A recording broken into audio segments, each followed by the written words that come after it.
પાવન શ્રાવણ ચાલી રહ્યો છે. દેશભરમાં મંદિરોમાં ભક્તિમય માહોલ છે, માનવ મહેરામણ છે અને તેની વચ્ચે દેશના 2 રાજ્યોમાંથી 2 એવી ઘટના સામે આવી કે જે દુઃખદ છે, ચિંતાજનક છે. ઘટના મધ્યપ્રદેશ અને બિહાર 2 અલગ-અલગ રાજ્યની છે કે જ્યાં એક અફવાએ નાસભાગ મચી ગઈ, કેટલાયના જીવ જોખમમાં મુકાયા. સૌથી પહેલાં વાત તમને મધ્યપ્રદેશના ઉજ્જૈનની કરું. ઉજ્જૈનના વિશ્વ પ્રસિદ્ધ નાગચંદ્રેશ્વર મંદિર કે જે નાગપંચમીના પવિત્ર પર્વે હજારોની સંખ્યામાં ભક્તો ઉમટ્યા.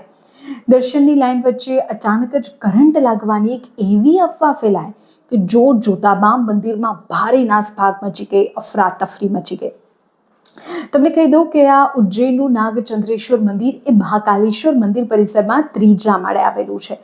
આ મંદિરની સૌથી મોટી ખાસિયત એ છે કે તે વર્ષમાં માત્ર એક દિવસ, શ્રાવણ મહિનાની નાગપંચમીના દિવસે જ ખુલે છે. ધાર્મિક માન્યતા એવી છે કે આ મંદિરમાં ભગવાન શિવ સાથે માતા પાર્વતી બિરાજમાન છે અને શિવજીની અત્યંત દુર્લભ પ્રતિમા ત્યાં છે. એવું પણ કહેવાય છે કે નાગોના રાજા તક્ષક આજે પણ આ મંદિરમાં અદૃશ્ય રૂપે બિરાજમાન છે. ભગવાન શિવે તક્ષક નાગને પોતાને સમીપ રહેવાનું વરદાન આપ્યું હતું.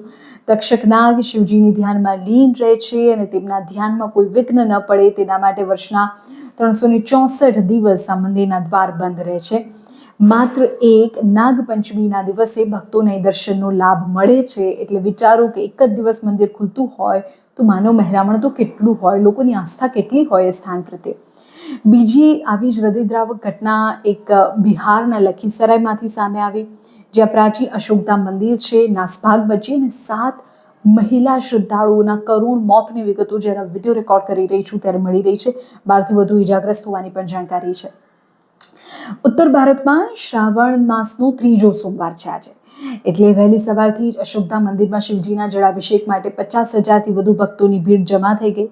પ્રશાસનનો દાવો છે કે સુરક્ષા માટે પોલીસ કાફલો અને એમ્બ્યુલન્સ પણ તૈનાત હતા, પણ અચાનક એક વીજપોલ ધરાશાયી થઈ ગયો અને કરંટ ફેલાવવાની અફવા ઉડી ગઈ.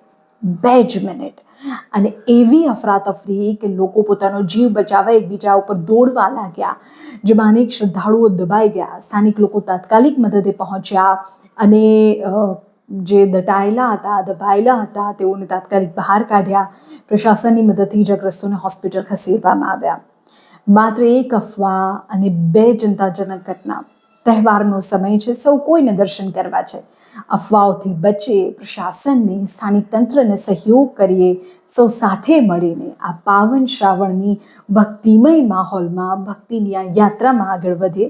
કારણ કે આ 2 ઘટનાઓ ચિંતાજનક છે, હૃદયદ્રાવક છે. લોકો દર્શને ગયા હતા અને આ નાસભાગે 7 લોકોના જીવ ગયા હોવાની જાણકારી છે.